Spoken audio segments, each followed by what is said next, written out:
इंदौर के छतरीपुरा क्षेत्र में कुत्ते के काटने से एक युवक की मौत हो गई। मृतक गोविंद ने एंटी रेबीज वैक्सीन की 3 डोज ली थी, लेकिन समय पर पूरी डोज और निगरानी नहीं मिलने से उसकी हालत बिगड़ दी गई।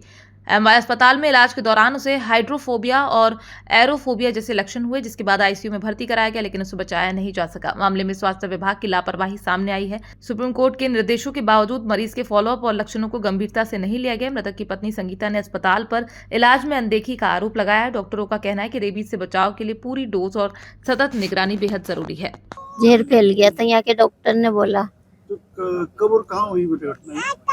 ये ब्रिज के नीचे हुई थी, जिंदौर ब्रिज के नीचे। हम वहीं सोते थे, वहीं पर ही काटा था। ये कुत्ते ने काटा कि कुत्ते ने हमला किया? कुत्ते ने काटा था सुबह 5 बजे सोते हुए इंसान को। कहाँ काटा था? वहीं सो रहे थे तो कल रविवार को मेरे पास एक फ़ोन आया था एमवाय अस्पताल से, किसी परिजन ने किया था, जिसके द्वारा फिर मेरे द्वारा रिकॉर्ड दिखाया गया, जिसमें ये रिकॉर्ड में पाया गया कि 7 जुलाई को हमारे अस्पताल में गोविंद पिता शेरू करके मरीज है, जो जूनी इंदौर का निवासी था, उम्र लगभग 40 वर्ष के आसपास थी, जिसका वैक्सीनेशन के लिए हमारे अस्पताल में डॉग बाइट के कारण आया था, जिसको डॉग बाइट का वैक्सीनेशन प्रोटोकॉल अनुसार उस दिन लगा दिया गया था। पर फर्दर रिकॉर्ड देखने में ये पाया गया है कि आगे के जो प्रोटोकॉल्स के वैक्सीनेशन का जो प्रोटोकॉल था उसमें वो सज्जन फॉलोअप में नहीं आया, जिसके कारण उसका जो वैक्सीनेशन का शेड्यूल था वो पूरा नहीं था।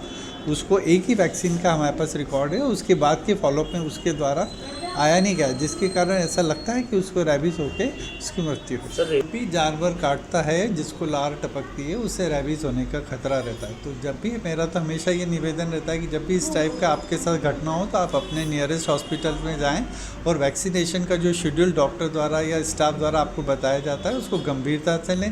पहले दिन, तीसरे दिन, 7वें दिन और 28वें दिन दोनों हाथों में इंजेक्शन लगता है, उसको निश्चित रूप से लगवाएं, तभी आप उस चीज़ से बचाव आप कर सकते हैं। अन्यथा आप आधा अधूरा इलाज करेंगे तो बचाव पॉसिबल ही नहीं। तो क्या परेशानी हो रही थी सर उस समय? क्या इसको परेशानी जब भी रैबीज होता है तो मरीज को घबराहट होती है, पानी से फोबिया होने लगता है, तो पानी से डर लगने लगता है। हाइड्रोफोबिया एक सिम्टम है जो इसको इसके परिवार द्वारा बताया गया कि इसको ऐसा होने लगा।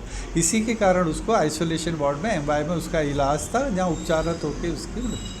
सर इसमें लगातार जो वैक्सीन भी इसको लगी थी, तो कौन सी इसको वैक्सीन लगी थी और क्या कितने जो इसको वैक्सीन लगना थी? एंटी रैबीज वैक्सीन ही लगती है, वही लगी थी, पर वो सिर्फ 7 तारीख को लगी थी। आगे का जो शेड्यूल था वो उसके द्वारा फॉलोअप में नहीं किया गया।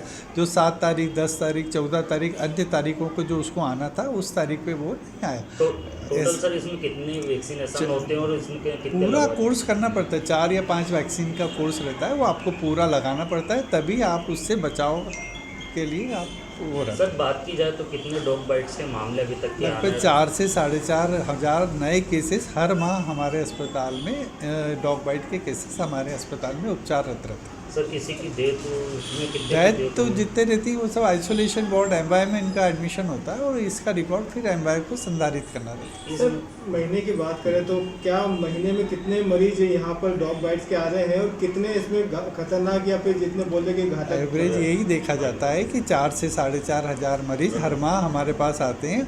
वो गंभीरता तो ये रहती है कि जो भी डॉग बाइट का केस रहता है उसको रैबीज होने का खतरा तो होता ही है, इसीलिए अपन बचाव के लिए टीके लगाते हैं। और मेरा तो ये है कि बचाव ही इसका इलाज है, अन्यथा रैबीज अपने आप में डेथ वारंट है और वैक्सीनेशन कराना सबसे ज़रूरी है। और अपने घाव को तुरंत 15 मिनट कपड़े धोने के साबुन से धोएं और नियरेस्ट हॉस्पिटल में जाके वैक्सीन लगवाएं। गंभीर की बात करें तो सर कितना गंभीर मरीज जो रैबीज अपने आप में डेथ वारंट है, डेथ वारंट अपने आप में गंभीर चीज़ है, तो उसको तो गंभीरता से लेना ही चाहिए।